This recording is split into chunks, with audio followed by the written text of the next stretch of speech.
What's up, guys? I'm Josh of J. Bauer Art, and you are tuning in to Back Talk with Bauer.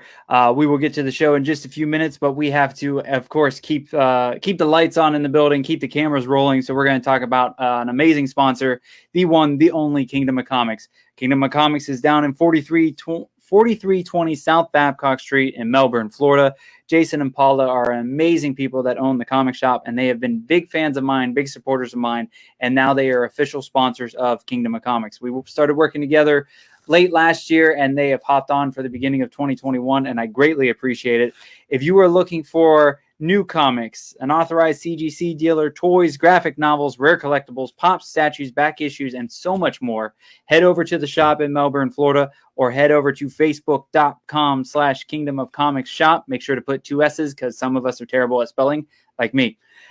So please head on over there, support the amazing group of Kingdom of Comics. And of course, I actually remembered to message Jason today to say, hey, what do you want me to plug tonight on the show? He said, let's plug DC's Future State. It's a short DC run of new comic book characters. It's based in the future. There's a different Batman, a different Wonder Woman, and a variety of different characters, all based into the future. So that is going on now until the end of February. And then another thing that is actually happening, which I can show on screen right here, this little guy right here, our previews exclusive Stanley figurine. These are $35 each. You can either go into the store or you can message Kingdom of Comics through facebook.com/Kingdom of Comics shop, and you can purchase this bad boy. And if you let them know that you heard about that, was it that way? That way? There. Him, that right there. If you heard about him here on Back Talk with Bauer and let them know, you will get 10% off of your order. So please go and check that out. Support Kingdom of Comics, support my awesome sponsors, make me look good, and I would greatly appreciate it. Now let's get on with the show. Banner.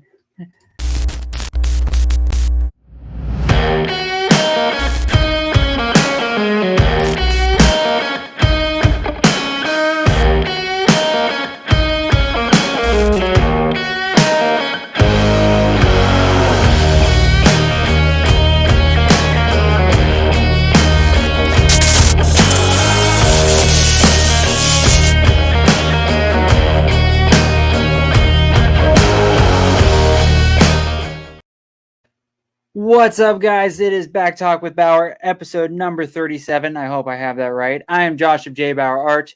If you like the video at the beginning, if you like the graphics down here, around here, the artwork behind me, prints, paintings, all kinds of good stuff. If you need some graphic design work or if you want to get an awesome shirt, head over to jbauerart.com.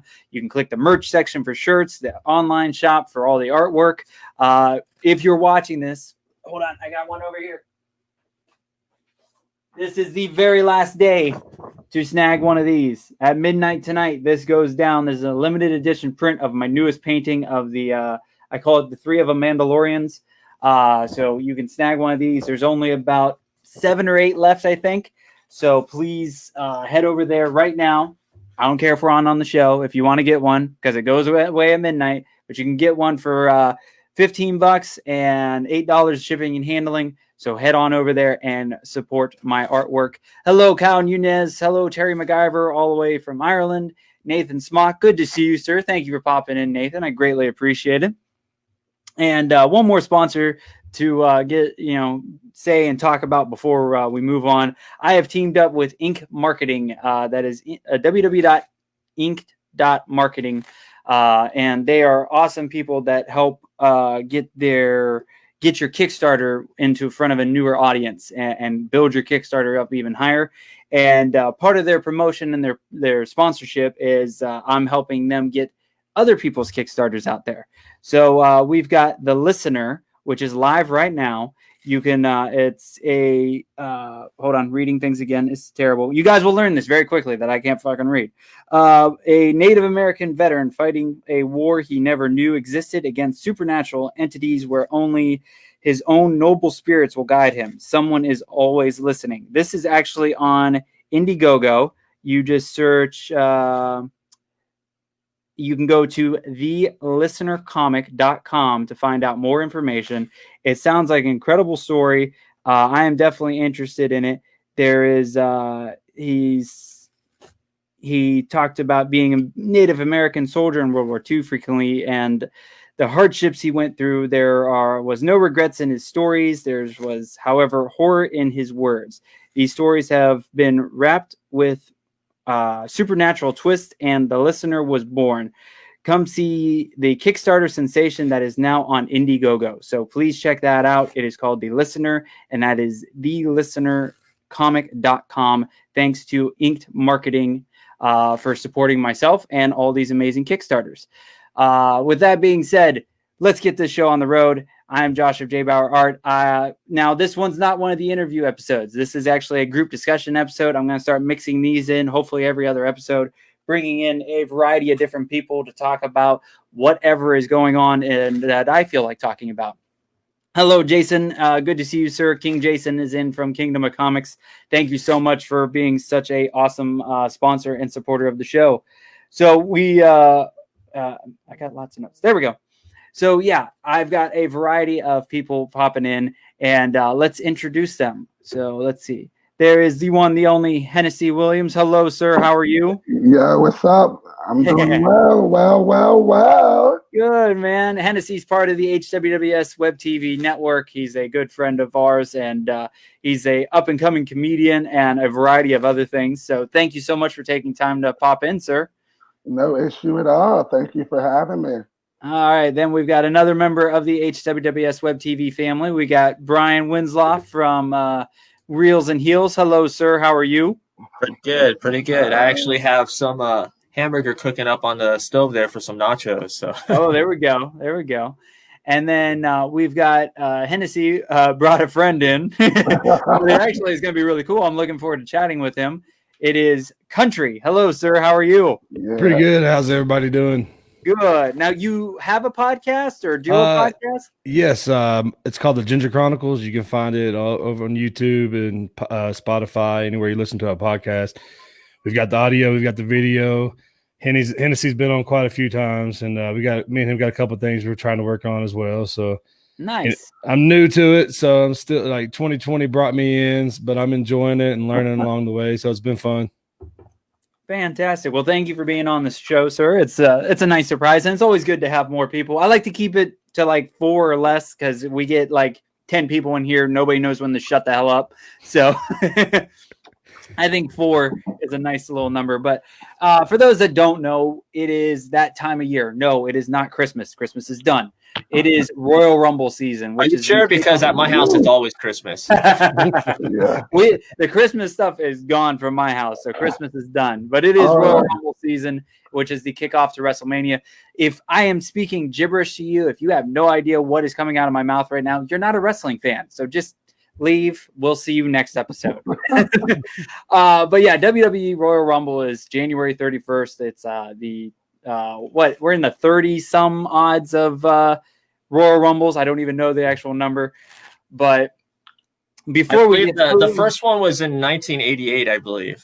Okay, yeah, that sounds about right. But before we get too deep into things, I want to lay out some things because I know random people pop in, random people watch this on YouTube, on Twitch, on all the good stuff. Number one, we know wrestling's not real. We are all grown adults here. If I break your heart, I know. Whoa. Hey, man, it's real to me. It's real to me. When your back hits that half an inch of 2x4 plywood, right, it feels very, very real. Now, that's what normal people say is that it's not real. These people can get hurt. They do take bumps. They do get thrown through things. Yes, it is scripted. Yes, things are predetermined. But the action is very real. They're not taking every hit, but they're taking a good quality of those bumps. This whole group fully respects wrestlers and what they do, and we love them, and we love wrestling. That's why we're doing this episode. But I know there's going to be some a-hole in some corner of the internet that's going to be like, it's not real. No shit. Thank you for the wake-up call. Now get the hell out. And what I say to all those people is, if it's not real, let's see you do it. Well, my whole thing is the person who says that, I always ask them, well, what do you like? And then they'll say, the Avengers. And I'm like, well, And that's less exactly the most realistic individuals themselves. Technically, wrestling's more real than a movie in the Avengers because Of all the course. Avengers people have stunt doubles. There's no stunt double for Roman Reigns and Drew McIntyre. We saw that last night when Drew had COVID and couldn't perform. But so we got lots to talk about. This first half I want to do is I want to talk about like the memories and like I said, we're getting into 30 some years of Royal Rumbles and there's lots of memories, lots of different things.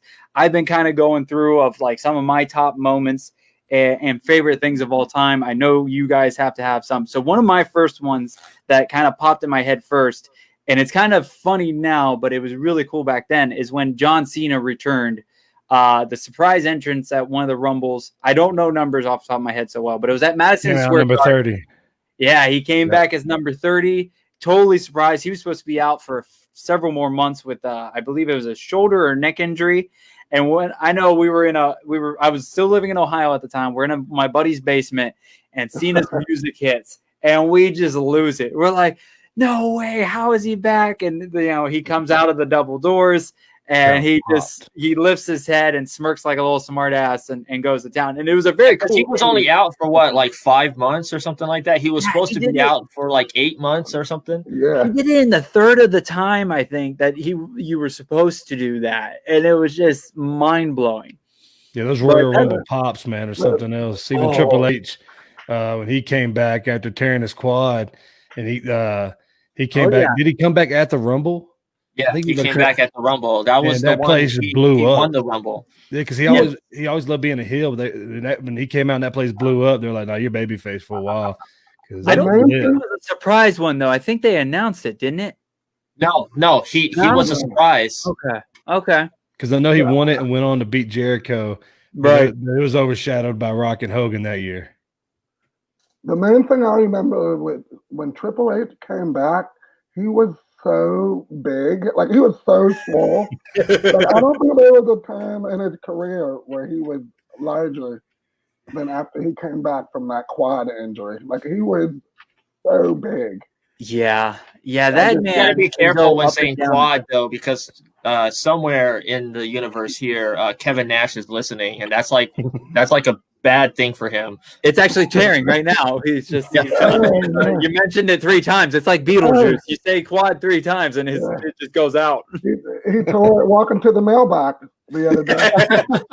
But hey, what about letters go everywhere? Speaking of Royal Rumble, I mean, speaking of Royal Rumble and quads, Vince McMahon tearing both of his coming down because Cena and Batista. Man.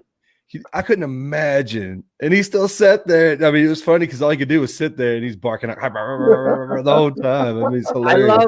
I love watching behind the scenes stuff, and I always get a kick out of it because I love to see how this wrestling stuff works and why things happen and things go.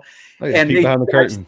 I've seen a few things of them talking about that when Vince charges down, because they knew as soon as they were charging down, or he's charging down, that like Cena and Batista are like, yeah, we're screwed.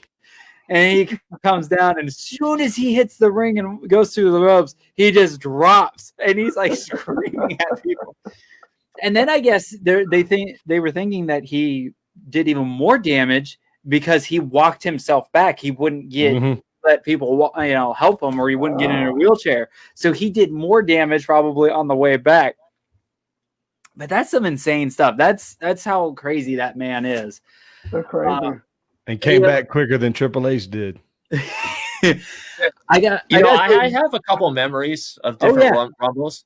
Well, what about the 2016, the debut of AJ Styles, which definitely shocked the wrestling world because he's not a Vince guy. It was totally Triple H that brought him in. Yeah. Right. And like they were worried that like it would be a silence, but it was in Orlando, TNA fans. I was there. It was crazy. The perfect place to put AJ. AJ is Florida, Orlando guy. Impact Wrestling was, all into Orlando and at Universal Studios. So as soon as that new music hit, and Roman sold it. As soon as Phenomenal hit that he's like, screen, what is this that place music? blew He's up. like, what is this guy? I was standing there. I'm like, please be him, please, because I've never heard the music for it. The rumor mill was out. In the shadows, and it just goes phenomenal, and I freaked out. I'm like, yes, and I mean, it was so loud in there for a non-WWE guy to pop in and get that pop. It was spectacular. Another memory is the 91 Rumble when Hogan was eliminated. And even though he was a face, he did something very heelish when he grabbed Sid and helped Flair eliminate Sid. So Flair wins the title. 92 Rumble. 92? Yeah. I thought that was the 91. No, Flair won 92 because WrestleMania 8 was that year, and he went against Macho Man, and everybody thought he always should have went against Hogan that year. Yeah, 92. Okay. That was one of my favorite ones because that was the first time they had a championship in the Rumble. Instead of it was 92, and Flair won because Hogan pulled Sid over, and which was heelish. And no one ever they could have capitalized on that at that point, like WCW did later, and made a fortune off Hogan being a heel. And that's what I've always loved about the Rumble, because the Rumble is a very good way to kickstart multiple storylines, like even stuff that you really don't register in your head. Like I kind of watch it a little bit more now to go, okay, that's going to start something. But when I was younger, I didn't really get it. So you would see little things, and then the next week on Raw, or, maybe a couple weeks down the road on Raw, that person would retaliate or something would go down. And it's like, it was because you did this at the Rumble. I've always loved that because you could just start so much stuff in one giant match. Oh, yeah. Who are some of your favorite competitors in a Rumble? Kane. Kane. Kane did in the Rumble. Yeah, I was going to say Shawn Michaels. Shawn's been a good one. What was the one? It was him and Bulldog were the last two, and Bulldog thought he won. Yeah, 95. Yep. I like Country. He's got all the dates and everything. That is badass. Well, because I listened to the podcast, and they were talking about the reason why they decided to go with that.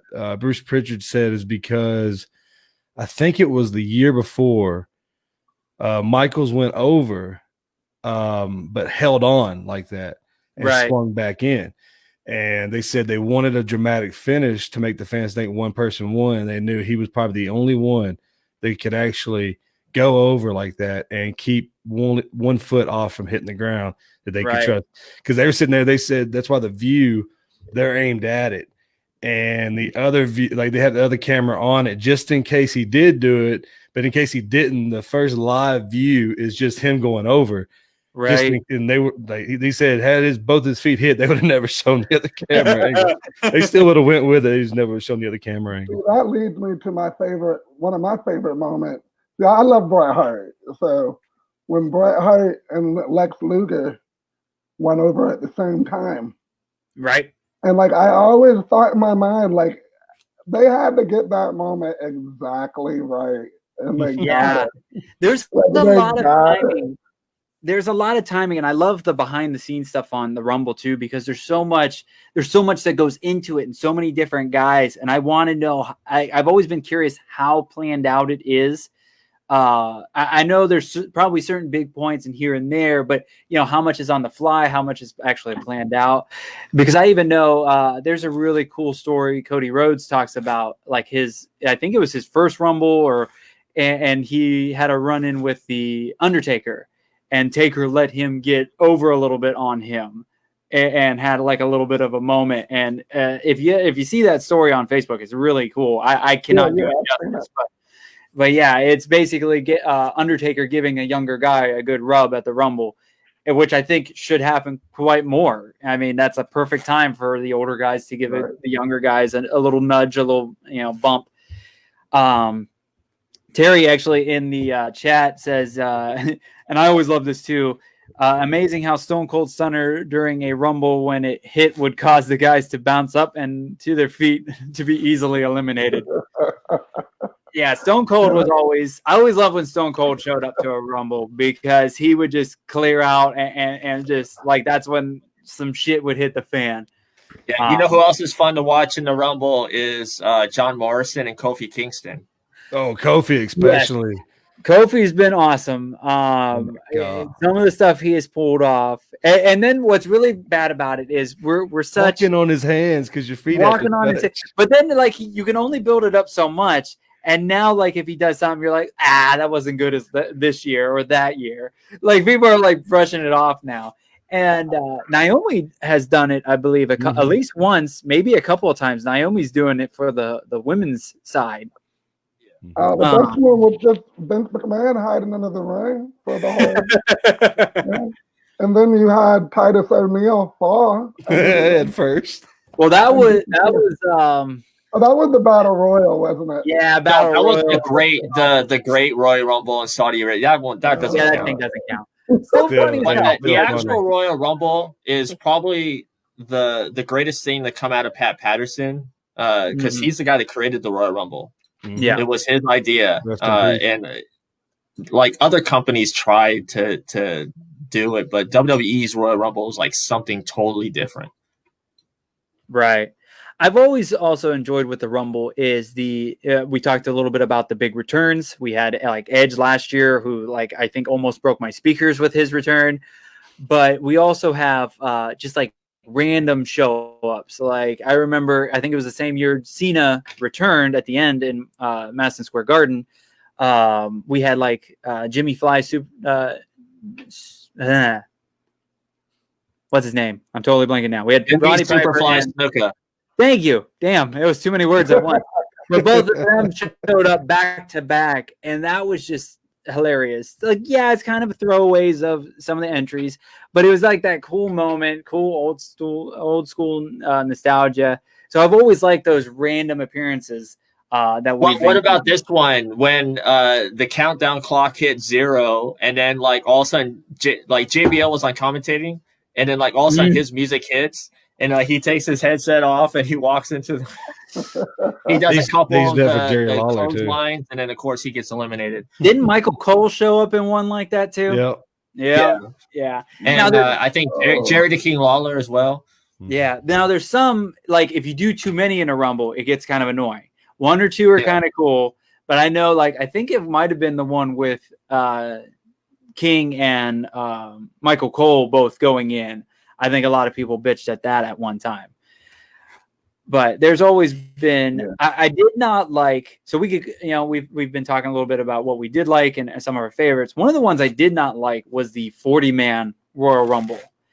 That did not, I thought that would be really cool and a little bit more epic. What year was that? Oh man, that was the year Del Rio won. And screw that guy. Yeah, I think they missed something with that one, and that was, that's getting into 6+ years ago, probably. Yeah, that was the year Edge. No, that was longer than 6. I thought that was the year that Edge retired, I believe, because he beat Del Rio for the title that year. Man, that is a while ago. It's crazy how some stuff feels not that long ago. Other stuff feels very long ago. That was like, what, 10 years ago? 9 years ago? Yeah. I hated the Rumble where Roman Reigns won. That was terrible. So did everybody in the crowd. How many times has he won? Once or twice? I want to say once. I'm not positive, though. Can I say I'm a defender of Roman Reigns? The guy gets shit on. I think he's a great worker. I just think that the writers are the ones that are holding him back. Agree. He's a good heel. He's a better heel than a good guy. He could have always been a heel. Yeah, this head of the table stuff, the stuff that he's doing right now is fantastic. If we would have had this Roman in the last few years, he would have been cheered. And honestly, I think if you had fans in the arena right now, they would cheer for Roman, because you're getting a badass Roman. You're getting this head of the table thing. He seems like he's better on the mic with being a bad guy. I think he's just one of those guys, at the moment at least, that's a better heel. And then maybe this has always been planned according to what I've been looking, because before COVID, the original plan was for this WrestleMania, it was going to be Roman against The Rock. Right. That was going to be the end of the whole, family feud. Right. Yeah, I just think he got them fake teeth, boy. He got them fake teeth. He got that new smile. he was ready to drink some coffee to tone those damn things down. Woo! Holy shit! Smile. You gotta wear sunglasses watching that, bro. Now, but yeah, I definitely think it's a better time for Roman now, and I think they're taking his character.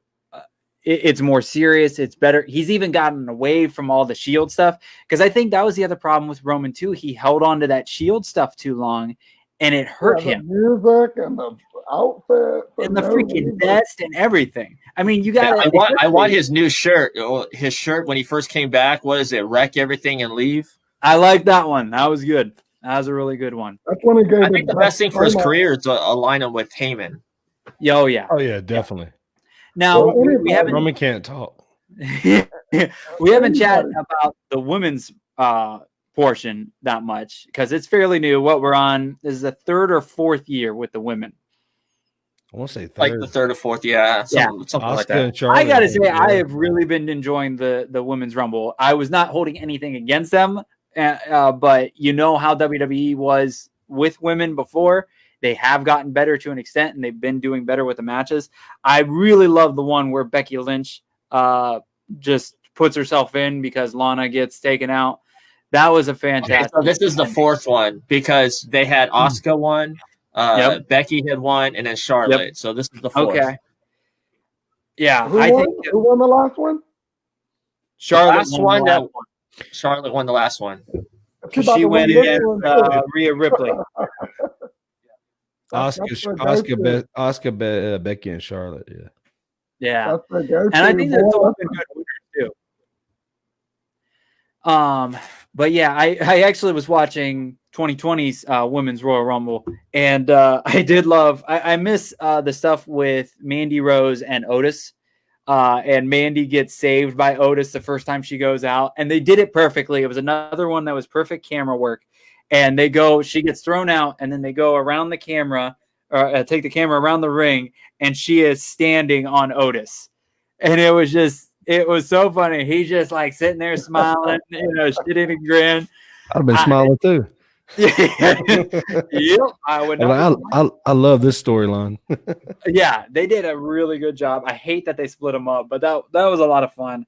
And the girls have been doing a hell of a lot of action. And it's been cooler too because you get more like, oh my God, surprises of people returning. Maybe not like that big of like, holy crap, but just like people you haven't seen in forever. Molly Holly showed up into one. So that was really neat. But yeah, I really been digging the women's ones, and I hope they keep up the good work with it. I'm very curious on who will win this year. Well, I like to see, I don't know about winning, but last year, and then I think the year before she did well, was Bianca Belair. Yeah. Oh, yeah. She's becoming they really kind of good. started to push her, and then she's up there at the...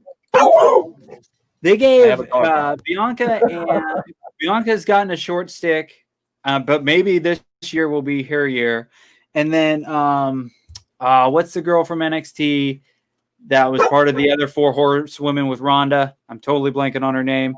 She has Rhea Ripley? What's that? Rhea Ripley? Yeah, Rhea Ripley. She might. That's who I'm picking to win.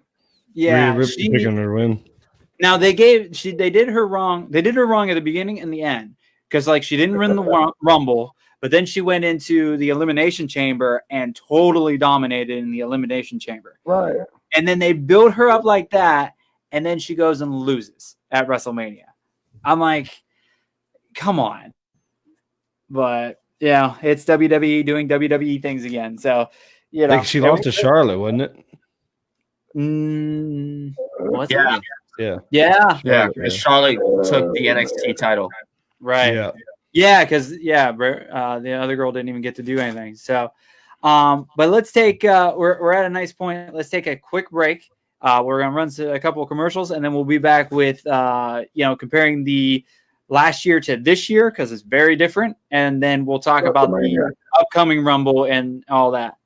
All right. So let me drop. I need buttons. I'm really good at this, by the way. Let's see.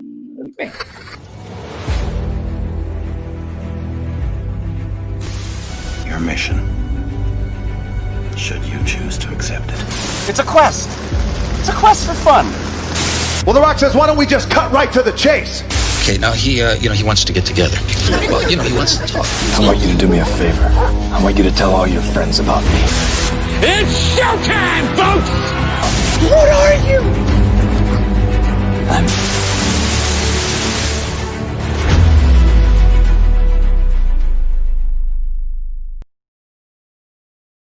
HWWS Web TV, the real social media television network.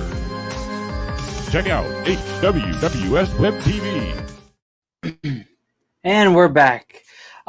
So yeah, we hope you guys are digging the commercials. Let me know if you're listening, watching this. I know some of them do not have voiceover stuff. We're working on that with different people, but please check out the first commercial with Nerd Culture, part of the HWWS Web TV YouTube channel, Facebook family, and then of course HWWS Web TV, which this channel is a part of. Hennessy Williams Experience is a part of it. Reels and Heels.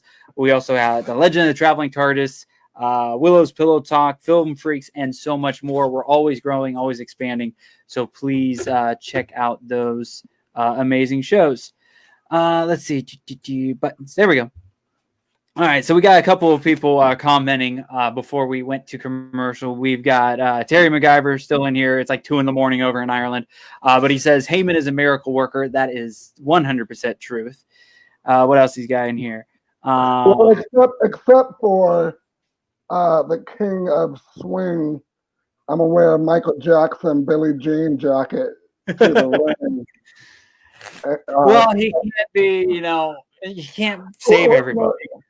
The Sultan of SWAT. What was it? What's that? Cesaro. Cesaro. The Sultan of Swing, the SWAT, the King of Swing, or some crap. Yeah, he was a bunch of things. The Swiss Superman, Swiss Cyborg. Really, that is WWE dropping the ball on a guy that should be at least a top mid-card guy. I don't know if he could be, the top guy, up with WWE champion and everything. Just because I feel like there's a little something missing, and that's not a shot at him. Personality, maybe. Maybe. I think, yeah. Or maybe you just haven't seen enough of him to see whatever personality is. But he's an amazing worker in the ring, and I think he should be the Intercontinental Champion, actually. Yeah.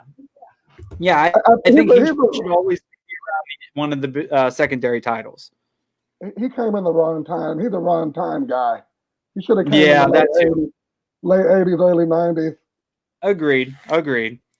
So, we talked about some of our favorite memories. If you guys have any more favorite memories, please drop them in the comments below. We may bring up a few more.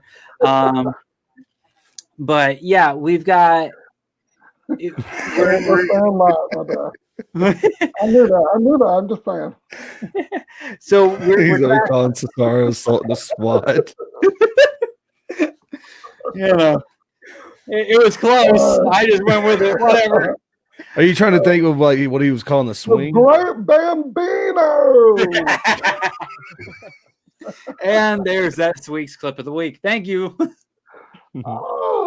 thought you meant. I gotta mark that. What time is it? Everybody's making it really easy lately to get those clip of the week. So, but so let's chat a little bit. We are in 2 very different years of Royal Rumbles. 2020 Royal Rumble was one of the very last events, big events that got to have people in it. It was, we were getting knee deep into COVID. But it was still people were still doing things together. I know you guys like 42,000 people, I think. Yeah, give or take. I can't remember. I think Elimination Chamber still had people too, and then WWE was one of the last entities. Yeah. It was. I think they had a Raw in March. Was the last time with fans, if I'm not mistaken. So, I just rewatched 2021. It was a great Royal Rumble. I think it was good all around. There was a couple of boring matches. It was very interesting. It kicked off with Roman Reigns, a good guy Roman Reigns facing King Corbin. which was really funny because it was a Falls Count Anywhere match right in the knee deep shit of COVID. I'm like, and they're everywhere. There's people around them. There's people here. They're fucking in the stand. Well, at that time though, they weren't really talking about COVID at that time. No, I know, but if Falls Count Anywhere, catch COVID anywhere. If you're looking at it now, you're just like, oh, because like right the next month or two, everything's basically shut down, and it's everybody slamming like, ooh, COVID. Oh, he got COVID.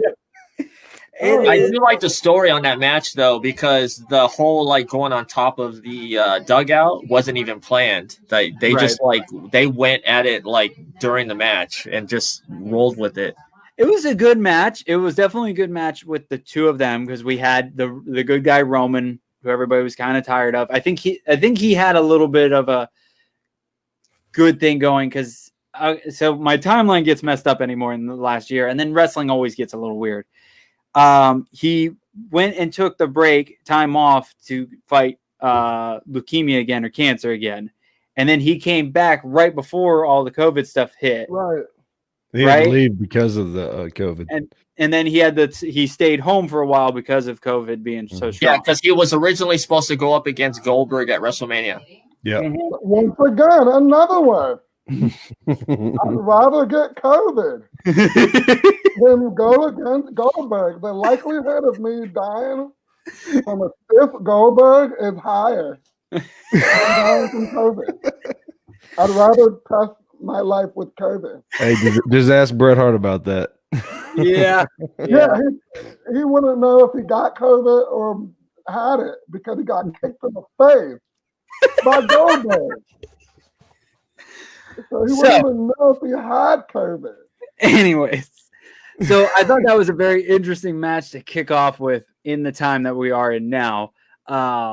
And we talked about this a little bit, just focusing more on the Royal Rumble matches itself. The men's Royal Rumble in 2020 was, I believe, split down the middle, and it was Royal Rumble Brock Lesnar, then Royal Rumble Drew McIntyre. Because you start off that show with Brock Lesnar coming in, or start off that Rumble with Brock Lesnar coming in and just plowing through just about everybody. And then halfway through, I think almost right direct at the middleman mark, we get Drew McIntyre come in and Ricochet come in. I forgot Ricochet low blows Brock Lesnar before he gets kicked in the face by Drew McIntyre. Yeah, I totally forgot that. That was epic. I forgot about Ricochet, so thank you for poor Ricochet. Poor Ricochet. That dude deserves so much more. He had his moment.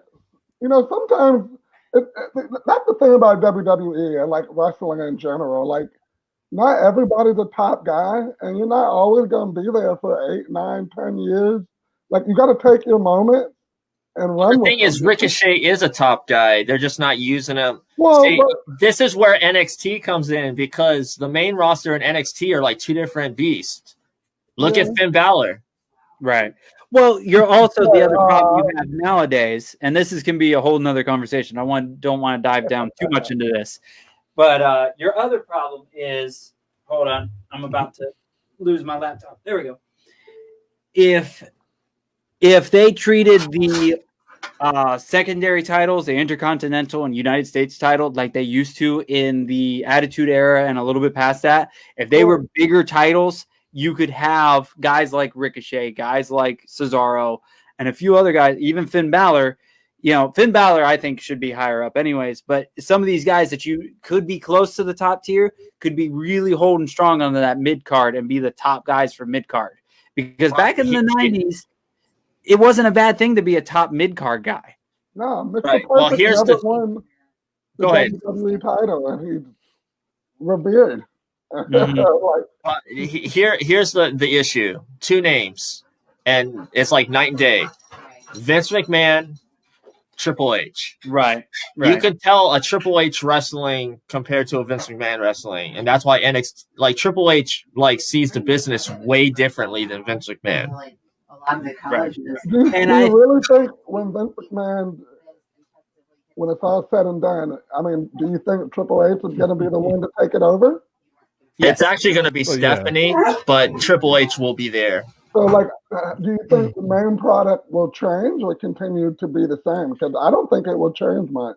Well, I've seen like how NXT honestly has changed since they went on USA and actually started acting more as the third brand. They're looking more like Vince's input than Triple H. It looks like Vince is corrupting it, because that was Vince's problem in the late 90s, is that he didn't want to change. I mean, the mid 90s, he didn't want to change from cartoon to real where wrestling was going until pretty much he was forced to. He hasn't been forced to adapt. I don't see anybody who's going to make him forced to adapt. It looks like he's going to pull NXT, in my opinion, into that web of stuff that people aren't really tuning in to see much anymore. Hopefully Triple H, can get it back. He was doing a real good job with NXT until recently, and I think it's looking more like Raw and SmackDown now. Yeah. I think NXT ran its course. Like, WWE's had a history of little programs that they've had, their little farm systems that eventually either become too big or they move on to something else. I mean, they had OVW, FCW. Now we have NXT. They're going to have to come up with another farm system again. Because NXT, like you said, it's a third brand. It's not for the up-and-comers really anymore. It's like they're young guys, and the green guys would get the chance to prove themselves and to work on the live shows. So when they were going and touring everywhere, you would see a lot of these guys you don't see. There was like the main TV guys, and then there was the learning guys, and then they would get little spots here and there on TV to see how they do. Okay, you did good, you get to go on a couple more episodes. So you did bad, back to the bottom. Let's get you some more training and everything. Well, let's talk about call-ups then. Who do you expect to see from NXT at the Rumble? I'll start. Karrion Kross. I think he's too soon, especially with. I'm gonna throw an easy one. Adam Cole. Is he hurt? He was hurt. Kross. No, Kross is back. I'm gonna throw my but easy one in. But he just Adam got Cole, back like last month. See, I would say. What's that? I was just saying, I'm going with an easy one. He said to bring up who he thinks will get in the Rumble from NXT. I'm gonna go with the easy one, Adam Cole. Well, he was already in it last year, right? The year before, I think. Well, I know definitely last year. I don't know if he was the year before. If they were going to move him up, they should just move up the whole stable and have them like feud with Hurt Business or somebody. If they're going to do that, move up the whole stable. I feel like they've kind of run their course, though. It's like I watched War Games. Sure. Yeah, I watched War Games, and it's not like you're kind of going, "Oh, well, there they are again, fighting in another freaking War Games with somebody." And it was Pat McAfee. Pat McAfee's probably the best promo right now in wrestling. I will give that. And it was a good match. It was great. They did a good job, and it was very entertaining. But I think Undisputed Era, maybe they would get revamped if they went to the main roster. But, it's just going to get torn to pieces in the main roster because that's just what Vince does. I mean, what happened with Velveteen Dream? I mean, he was right there. There's a lot of bad things coming out of Velveteen Dream. like a lot of bad things. His dream crashed. Yeah. Like I don't know. Like they were gonna move him up, but he was right there. Yeah, and then he got accused of a bunch of different bad things, and they've kept him. They like hit him away for a while, and then he's come back and then left again. So I don't know. It's I don't know what. I don't think they're gonna move anybody up. I don't see any. Maybe a couple of appearances, but not like a full move up. They're trying to make that the third brand. That's been their goal all this year, is to make that the third brand, or ever since last year when they started to get on USA, is to make it the third brand. And I think the Performance Center is still going to be where they train like all the new people. And occasionally, like if after you've been training a while, if they think you're ready for a little TV time, they'll throw you into NXT here and there.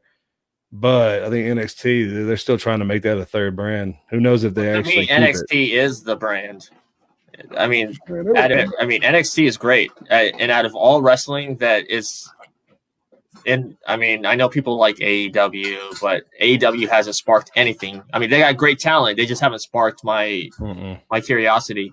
But yeah, NXT out of WWE is the brand, and I expect we're going to see some NXT people in both the women's and men's Rumble this year. What's the one girl that was NXT champion? She was in the UK one, and now she faced Charlotte at one point. I'm blanking on her name. Rhea Ripley. Yeah, I think maybe if there is a call up to a full main roster thing, I think it would be her for the women's side at least. For her sake, I hope she stays in the NXT because we see what happened to Shayna Baszler when she got called up. Yeah. Shayna Baszler aren't they women's tag team champions right now? Exactly. They put her in a tag team instead and let her be a beast that she is on her own. Yeah, she could have been running this roster, for a year. She could have done the Asuka thing or something. Like, especially that build-up they had for her. She went into the Elimination Chamber and eliminated everyone in moments. Like, it was so badass. I'm like, yes, we're finally going to get a badass thing. And then she went and lost at WrestleMania. And then you're like... But I kind of saw that happening because she's the heel and Becky was the face. And I mean, I guess had they known Becky would be gone, that's the month or two, getting pregnant, they probably would have put the belt on Shayna. But I kind of see where Vince's logic. Most of the time the face wins at WrestleMania. Let me ask you this: you build her up and beat her down. Do you think with Becky becoming pregnant and Edge getting hurt, it totally changed a lot of plans on both the women's side and the men's side? Well, and then you had COVID in the mix too. I'm sure that threw off some stuff. Like, you still got some of these big matches, but some of them were changed and canceled. And I think between injuries and COVID, we had a totally different WrestleMania than what we should have had last year. Oh, yeah. Well, like Sami Zayn said he wasn't wrestling. El Generico. Well, I mean, I know for the men's thing, if Edge didn't get hurt in that Randy Orton match, apparently it was at SummerSlam. It was going to be Randy Orton as champion against Edge, and that's what the original SummerSlam plans were. But I've heard some rumors that they were trying to make that championship match happen for this year's WrestleMania. I'm like, I don't want to see that. I either want to see a new guy and an older guy go after each other, or two younger guys. Like, I love Orton and Edge. They're two of my favorite wrestlers. It was overdone last year. Championship. Like, they could be doing a bunch of different stuff without the championship. They are good storytellers. And honestly, their match last year would have probably been even better if there was an audience. Oh, yeah. But it was kind of a little too long and a little not great without an audience because you had the Falls Count Anywhere match. So, yeah, I'm tired of Randy Orton, yeah. I like Randy Orton, and I'm tired of him at the same time. I'm glad they brought the Legend Killer stuff back. I have always been a fan of the Legend Killer persona, and I know it's not much different than what he normally is. But that's what I was going to say. Yeah. But yeah, again, he doesn't need to be in the top spot. He's been in the top spot, or if he's going to be in the top spot, put him against a young guy that hasn't made it to the top yet, and put that guy over to make more fucking big guys. I mean, you've got so many people on this roster that hasn't been in the top tier of stuff, but you go back to Randy Orton and Edge. We're not in 2006 anymore. Well, I think Randy Orton and Edge happened because Edge wanted to work with a guy that he trusted. And Randy Orton is probably one of the safest guys in the business. The match where Edge got hurt, it was because they were taping over and over again and kept doing the same move over and over again. Yeah. And that's what I'm saying. Like, if it's going to be Edge and Orton, put them in another part of the card. They don't need the championship title. They have enough history. They have enough stuff. They do a good story. They don't need to have the title thing. The title thing should be younger guys or an old guy versus a new guy to put the new guy over and we've got this person as a new champion. There's probably like 5 or 6 people that are on that roster right now. I can't think of them. That's how bad this roster's. Like, the roster's not bad. It just, you don't know who's on it, and you don't know. Like, they're not letting people be higher than what they should.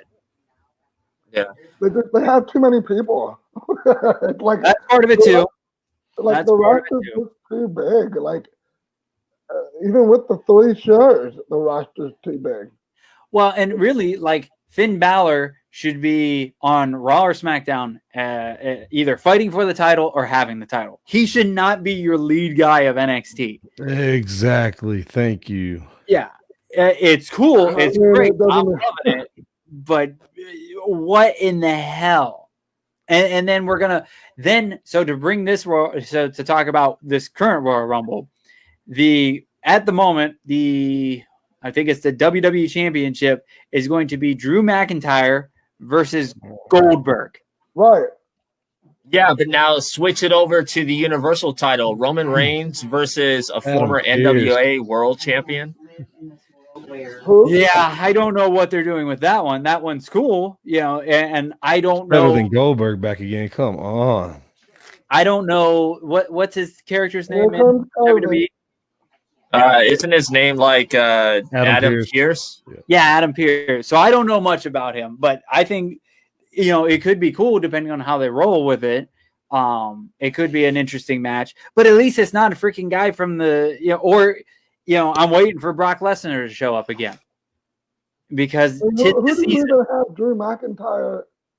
I mean, there's nothing like they don't have any good feud for him right now. He's doing a little. There is talks that I mean, he's not huge, a huge name per se, or even huge body wise, but Jay White's contract with New Japan is over, and WWE wants Jay White. And if you've ever seen a match, that dude could work in the ring. That'd be interesting. I'm trying to think of the roster because we got Drew McIntyre's on Raw. So who do we have on Raw because Royal Rumble's always the build up to WrestleMania and the kickoff to WrestleMania season. You have Bobby Lashley. He has the title already though. Yeah. I've never been able to get behind Bobby Lashley, and I think that's a Bobby Lashley boy, but he is not. He doesn't have the personality. Well, of course not. He needs a Paul Heyman, or he needs MVP or whatever he has. But he has MVP now, so. Right. Yeah. You know who I wanted to see, and it never happened, and they actually tried, was Bobby Lashley and Lesnar. They never worked a match together. That'd be interesting. Yeah, so they were going to do it a couple years ago, weren't they? Well, they were actually Lashley called Lesnar out in a real MMA fight, and Lesnar turned him down. Now, if Brock wants to come back for WrestleMania and get his WrestleMania paycheck, I would love to see Bobby Lashley versus Brock Lesnar in a lower match. It could either be for the United States title or just a match, because I think that would be a good match to put into the card like midway through. Yeah. And it wouldn't be a squash match. It wouldn't be a squash match either. No. I think they would go. No, but the only problem is they view Brock as this godlike creature or some shit, and he always has to be in the title picture. Can't let no Bobby Lashley beat him. Come on, boy. No, I mean, when they squashed Velasquez, I was like, "Come on, are you serious right now? You got to beat Brock down in the octagon." What is Dolph Ziggler on? He's not. He was under Sunny. He's for a on while. SmackDown, I thought, or maybe he is Raw. I can't remember. I think Dolph's lost his chance, though. He's lost that push behind him. If anybody ever needed to go to AEW, it's Dolph Ziggler. Yeah. He should have fit in over there. Yeah, because it would be different. He would be good. It would be different. He can work. It wouldn't be different. It'd be one more super kick to the bunch. I mean, no, I think Dolph is okay with where he's at because he is helping a lot of the younger guys that are there. He goes to NXT a lot to teach classes. So yeah, as long as he's happy, I mean that's cool. And it's always good. Like if they give him attention and he comes up a bit more and a bit higher, or he gets into a title run, he always does a stand-up job and does a great job. I've actually been most disappointed, and this includes last year's Royal Rumble, when John Morrison got thrown out like a little rag doll by Brock Lesnar. And I don't know why Morrison came back, other than not having to make work. What he's done. But he's done. He was a top champ, and like everywhere he went, he it was almost like how Drew went. Got top. It became a top guy, and then comes back, and he's just buddies with the Miz again. And I'm like, why are you here? Why would you come back just to do this shit again? Maybe he had fun doing it. Maybe it's the money. I'm hoping, and I think they missed the mark a little bit because I think Miz went back down as a heel. And this, I love the Miz. I have loved the Miz for a while now, especially when he got the title the first time around, and like how he's built up his bad guy persona and everything. And I think he's one of the best heels out there. So I love that he has the Money in the Bank briefcase still. And I really want him as champion again. I think he deserves it. I think he's been busting his ass for years now. I hope he gets a WrestleMania moment and gets to either cash in or cash in to make a match for WrestleMania. But I want Miz to be higher up, because that dude is just one hell of a freaking worker for that company and deserves more. They missed it twice. They missed it twice with him because they had the Mizdow, Damian Mizdow, which was high. Oh man, and they did the Royal Rumble with the Andre Battle Royal with him, and not as good as the Miz Garage though. And then when Daniel Bryan and him had their opportunity to feud, and that is one, yeah. That was one. They missed that one. That should have been WrestleMania match. That should have went all the way through to WrestleMania. That was a year-long feud. It could have resumed the minute Daniel Bryan came back. Yep. Even when they decided to do it 3 months later, it was fine, but it wasn't as epic as it could have been. Yeah. That's about the Daniel Bryan and Miz feud. If you think about it, it originally all got started back in the old NXT when Miz was Daniel Bryan's mentor. Yeah. I mean, they've rode that feud and changed it up over the years so well. They can always that feud can always have a WrestleMania match because it's been able to get started and stopped again so many times, and it works every time because their chemistry is just amazing when those two get going at it. I think the only problem right now is they're two different. I think Miz is Raw and Daniel Bryan's SmackDown. Yeah, I mean that could easily be changed. We know how easy it is. Very true. But so Terry in the comments is saying that there's no one better at being a heel than Daniel Bryan. I may have to disagree there. I think CM Punk was a better heel than Daniel Bryan. Woo, that's my boy. Agreed. There's a couple of different. Now I will say, Daniel Bryan's a different heel. Like Punk was a cool heel. I never wanted to. Maybe during the this Sober Society or whatever it was, he got like that annoying heel. Punk did.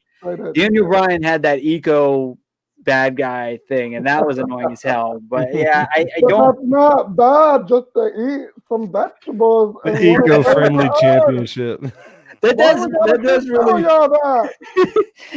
I want you to recycle. You're a bad guy now.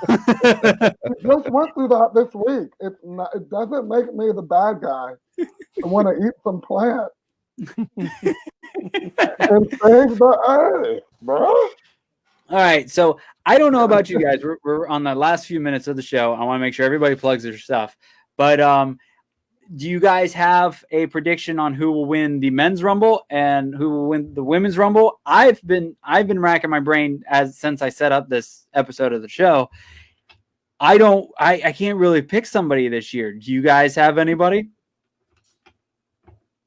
Well, that you would have a list of who's in it right now? For women, I'm picking Charlotte again. Really? So far, they've only announced. And only because when in doubt, Charlotte. When in doubt, just that's my fallback plan. As far as the men go, I mean, I don't see why not Edge. Yeah, if he comes back. I definitely, out of anybody, I would say Edge is most likely to win it for the men. And then I'm going to go with, and this is a hope because I think she needs another run to get the higher spot, but Shayna Baszler for the women's. Yeah. I think that would be awesome. Well, before the whole Ric Flair thing, I was really high on Lacey Evans. Right. And now Ric Flair killed all that. They killed all that momentum. Okay, she was doing just fine. And somebody brought it up, why bring Ric Flair's in his 70s, right? Why bring a 70-year-old man to wrestling to WWE in the middle of a COVID pandemic? Are you just trying to take the man out? Yeah, and then they're just rehashing the same story too that they did with Dawn Marie and Tori Wilson. Right. Hey, they all want to ride. They all want to ride Space Mountain, baby. All of them. Well, Space Mountain had. What is the thing? He says Space Mountain has the longest lines because everyone wants to ride Space Mountain. Now, do you think, talking titles real quick, do you think we've got Goldberg versus McIntyre? Do you think Goldberg's getting the gold? Or do you think it's just to build up McIntyre more? Never say never. Well, here's the thing. He might kick him in the face. The WWE. No, I think someone runs into that match. No, I think they finish it. Well, I think they finish it. I think McIntyre goes over like he should. The problem with the WWE is whenever they rely on the ratings way too much. Yeah. And when the ratings aren't looking good, like the other week when they brought out Legends Night, all they had to do was bring out Hulk Hogan and Ric Flair, and their rating would have popped just for them two alone. Right. That's my opinion why they're bringing back Goldberg again is another big dude that, used to have a reputation for being unstoppable, who McIntyre is just going to, kick in the face, and that's going to be it. Claymore him, and he's done. Right. Oh, you think it's going to be a quick one? I don't think – well, Goldberg can't go longer than 5 minutes, so I don't think it's going to last too long. Woo! Excuse me. Heath Slater and all his kids, he got all them kids. Heath Slater running. AEW, right? No, Heath Slater, I thought he was in Impact Wrestling. Is he in Impact? Yeah, he's in Impact, but I think aren't they Impact and AEW kind of cross promoting now? Yeah. I didn't know anybody was still watching Impact. Nobody is. That's why they're cross promoting. I don't know why Tony Khan is doing that. What network is Impact on anymore? Does anybody know? AXW? Axis, yeah. No, it's Axis. Yeah. What the hell is that? Exactly. It's like the shitty. I'm sorry, the crappy version of. Oh, you can swear. We're good. Okay. We're the shitty version of the WB. Oh man. Yeah, Access is like a music channel. Like they do live concerts and stuff. And right, guys. Where are they located out of? Canada? Where are they even having the show at? Well, just so you guys know, in Ireland, you can get Impact on Channel 5. Thank you, Terry. Damn, Impact is global? Wow. How are they affording that? I know. They're hopping on somebody's Wi-Fi network to get over in Ireland. I'm just waiting for Sajid Khan to have his accountant go over his financials and realizing how much money his son's losing for him right now with all this crap he's doing. And he's probably going to blow a gasket. I mean, he's losing all kinds of money over there, especially if you want to partner with Impact. All they know how to do is lose money in that company. They'll help you get rid of your money. Don't worry. You'll never find it ever again either. All right, guys. It is it's that time of night where we got to sign off. If you guys dug this wrestling episode, I love this conversation. I'm sure we could go on all night of ripping apart wrestling. I think we need to do another one of these if you guys are down for it right before WrestleMania. I think we should try to do it at least a week or two before WrestleMania. I thought there would be more stuff to announce for WWE or for Royal Rumble at this time, but they're taking their sweet time to announce shit other than Goldberg versus fucking McIntyre. But yeah, if you guys are down for it, we will get this crew together again and do a WrestleMania preview. But let's make sure to plug everybody's stuff. Hennessy, why don't you go first? Where can everybody find you? You can look me up at Mr. Henny Wills. That's MIHENNYWILLZ. That's on any platform, Twitter, Parler, whatever else you want. I'm not on Parler anymore, but Instagram, any of that stuff at Mr. Henny Wills. And then Perry, it's channel 27 scrambled in Ireland. I gotta know. Is it scrambled? I gotta know that. Yeah, that's how you get me at Mr. Henny Wills. Check me out. If you're in Florida, I'm hosting a show, Celery City in Sanford, January 21st, day after the inauguration. Come out, get your drink on, put your mask back on, and live. It might be the last time you see Hennessy out anywhere, because that's going to be a scary day. All right, Country, how about you? Where can we follow you at? You can find me on twitch.tv/countrydiesel. That's country and then DIESEL. You can also find me at my podcast. It's called the Ginger Chronicles podcast. It's on YouTube, Spotify, Apple, Google, anywhere you listen to podcasts. Like I said, the video versions of YouTube. And you can also check out my other YouTube channel. It's called Country Entertainment. Me and Henny got a couple of things we're about to put on there in the future, sports related and movies and all kinds of stuff as well. Nice. And thank you so much for popping in, Country. It was great having you on. You filled in perfectly. I really appreciate it. Brian, where can they find Reels and Heels at?